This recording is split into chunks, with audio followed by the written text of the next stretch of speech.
Belakangan ini, ada satu putusan pengadilan yang bisa dibilang mengubah peta kebebasan berpendapat di Indonesia. Nah, kali ini kita akan bahas tuntas cerita soal gimana undang-undang dari zaman revolusi diuji habis-habisan di era digital. Dan akhirnya, tumbang. Yuk kita mulai. Percaya atau enggak, semuanya berawal dari sini. Sebuah judul video YouTube yang terus terang provokatif. Judul ini sendiri didasarkan pada temuan riset masyarakat sipil tentang dugaan adanya kepentingan bisnis dalam operasi militer di Papua.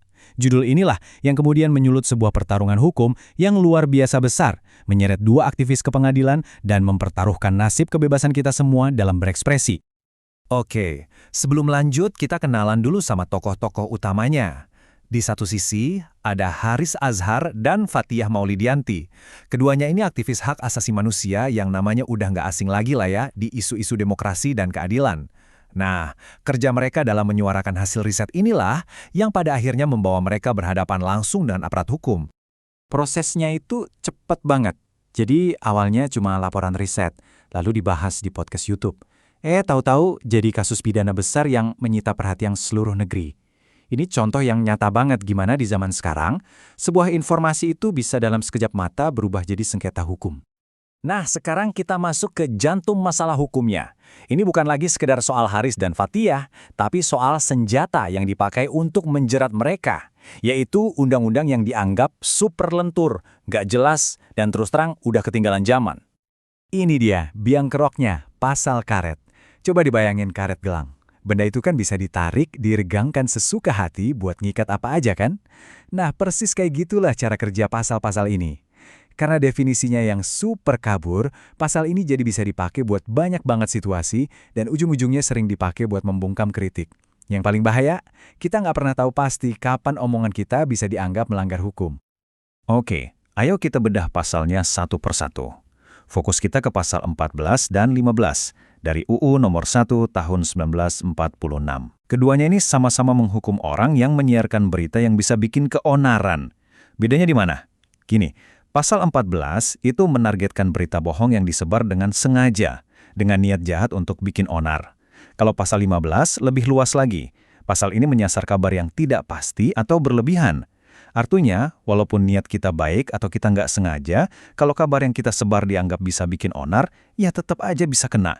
Tapi intinya sama, ada satu kata kunci yang super problematis di sini, yaitu keonaran. Pertanyaannya mungkin kedengaran sederhana ya, tapi justru inilah yang jadi pusat perdebatan di Mahkamah Konstitusi. Coba pikir deh, kalau satu istilah dalam hukum aja nggak punya makna yang pasti, gimana hukumnya bisa ditegakkan secara adil? Gimana kita sebagai warga negara bisa tahu, oh ini boleh diomongin, atau wah ini nggak boleh? Nah, ini bagian yang paling menarik. Kamus Besar Bahasa Indonesia aja ngasih beberapa arti yang levelnya beda-beda banget. Keributan itu mungkin cuma sebatas debat panas di media sosial. Kegemparan bisa jadi isu yang viral dan bikin heboh. Tapi kerusuhan, itu udah kekacauan fisik di dunia nyata. Jauh banget kan bedanya? Ambiguitas inilah yang bikin pasal ini jadi karet. Bisa ditafsirkan seenaknya tergantung siapa yang punya kuasa. Dan ini tentu aja sangat berbahaya.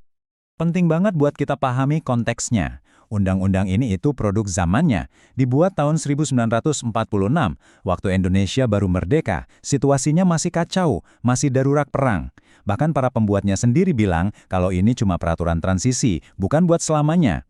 Tapi kok ya aneh, hampir 80 tahun kemudian, di era demokrasi digital, pasal ini masih aja dipakai? Nah, dari sini kita sampai pada dilema klasik yang ada di setiap negara demokrasi. Gimana caranya menyeimbangkan antara hak warga untuk bebas ngomong dengan kewajiban negara buat menjaga ketertiban? Ini kayak tarik tambang yang nggak ada habisnya.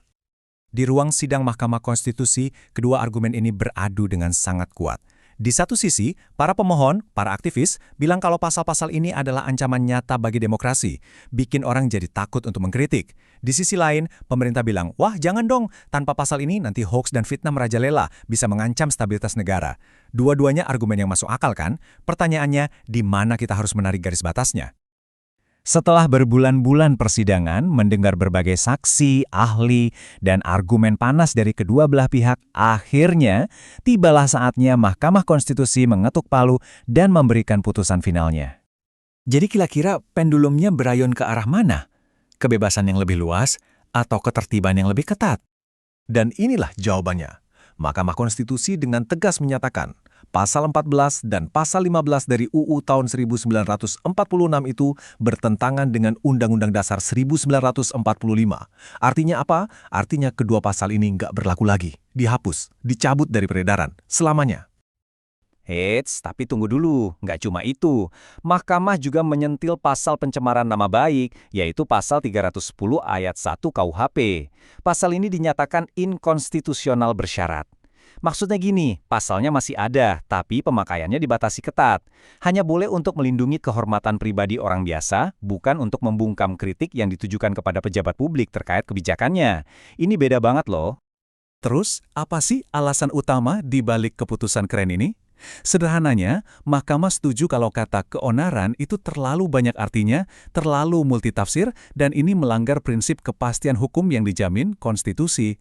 Kita sebagai warga negara itu berhak tahu secara pasti perbuatan apa yang dilarang. Mahkamah juga sadar betul kalau pasal-pasal ini adalah warisan zaman revolusi yang udah nggak cocok lagi buat Indonesia modern. Oke, jadi beberapa pasal hukum dihapus. So what? Apa dampaknya buat kita-kita, buat saya, buat Anda? Kenapa keputusan ini dianggap sebagai sebuah kemenangan besar buat demokrasi? Dampaknya ini nyata banget loh. Buat kita semua, ini kayak lampu hijau untuk lebih berani lagi mengawasi jalannya pemerintahan. Ruang untuk mengkritik jadi jauh lebih luas. Sekarang, mengkritik kebijakan pemerintah atau pejabat publik itu punya payung hukum yang lebih kuat. Risiko di penjara karena ngomong juga berkurang drastis. Para peneliti, jurnalis, atau bahkan Anda yang cuma aktif di media sosial, sekarang nggak perlu lagi was-was dihantui pasal yang nggak jelas ini. Aturan main demokrasinya jadi lebih fair. Ingat, kritik itu bukan kejahatan. Kritik itu vitamin buat negara yang sehat. Putusan ini benar-benar membuka babak baru. Pertanyaan besarnya sekarang adalah, bagaimana kita akan menggunakan ruang kebebasan yang lebih luas ini? Apakah kita akan jadi masyarakat yang lebih kritis, lebih dewasa, dan lebih partisipatif? Atau justru sebaliknya? Jawabannya ada di tangan kita semua.